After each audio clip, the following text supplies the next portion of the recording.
we are joined now, and I know she's incredibly busy, by the Minister of Finance, Nicola Willis. Nicola, thank you for ringing in. Good morning to you. Good morning. Is it any easier second time round? It is, because I understand all of the Treasury systems and the rhythm of how the information comes through and when decisions need to be made. So that's easier. But look, the financial and economic conditions that the world is in make the choices harder this time. All right. But look, last time you have, as any incoming government does, they didn't tell us about this. You've got to get out of jail free card, right, with your first budget. And that is, things were far worse than we thought they were. Middle budget in the term of a government, that's the tough one. You want to keep enough lolly or enough gas in the tank to have a good budget in the run-up to an election. But there are chickens coming home to roost, and you can't blame the previous government quite as much. Does that make it a more difficult balancing act? Well, I think that New Zealanders elected this government because they understand that responsible economic and fiscal management is needed for lolly, to take your phrase, into the future. And they know that governments just taxing more, borrowing more, spending more doesn't add up to more financial security for New Zealanders. And the reality is we did inherit a very broken economy. We'd come off years of very high inflation, interest rates had soared. That had a very constraining effect on economic activity in New Zealand, and we've been picking up the pieces. The books have been left with more than $100 billion in extra debt and not much to show for it. A big structural deficit, that is, the government had been committing to spending well in excess of its means, and so we're having to tidy all of that up. And so our budget this year continues that work while also making investments in the areas that New Zealanders and we believe are critical: health, education, infrastructure, defence. And so it's a real balancing act, Sean. And actually, when I think about next year's budget, I don't think of that being a lolly scramble either. I think New Zealanders want to see us consistently repairing that hole in the books, making progress, keeping inflation stable, ensuring that we're creating the conditions for growth. I presume, and you don't have to be specific about it, you would look at a budget and say, geez, I wish I had the money to either buy that or spend on that for the public good, or to give some tax relief in an area. If you've got a regret about what you're going to present next Thursday, is it that you haven't spent more in some specific area, or you haven't given New Zealanders back more of their own money? Well, I would like this to be an economy that's growing faster. That would mean more people were in work. That would mean that incomes were rising faster, and that would mean that we would have more revenue, therefore more money to make choices with for investments for the future. But we're dealing with what we're dealing with, which is that we've come off, as I said, a period of several years of very lax economic activity.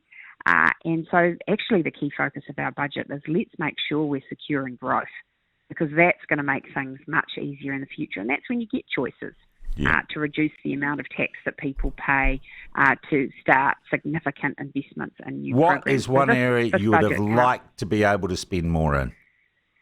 Well, look, philosophically, I always come from the position that if we can have investments going into health and education that are getting impact, that is a great thing to do. And if we can let New Zealanders keep more of their own money, that's a great thing to do. Whether that's individuals, whether that's businesses, I want them to have the freedom to go and make the investments that drive sustainable economic growth. So we're always balancing up all of those things. Where do we spend? Where do we let people keep money in their own bank accounts and their own businesses? And right now the focus just has to be growth, because that's what's going to make New Zealanders better off in a sustainable way. Okay. The opposition's narrative has for the last week, and with the help of the mainstream media, been women have been thrown under the bus with the pay equity changes. Can I ask you, the changes that Brooke Van Velden make, were they make and break for this budget or not? Because that's what Labour and the Greens are saying, and the unions are saying, Brooke Van Velden saved Nicola Willis's behind. Well, the reality is that the scheme that Labour left behind them had become unworkable, unaffordable, and it had departed from that actually really important purpose of correcting against sex discrimination.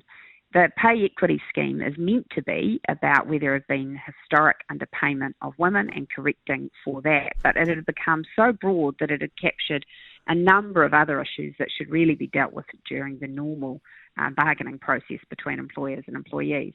And if we hadn't addressed the problems that were developing in that scheme, then it was forecast to be creating billions of dollars of liability into the future. That is, costs that Treasury was forecasting would have to meet. Now, we don't know what those final settlements might have been. Some of those claims have become quite bogged down. But what we do know is that our accountants were having to provision for more and more cost, and it was billions and billions of dollars. But it wasn't mission critical to balancing the government's books?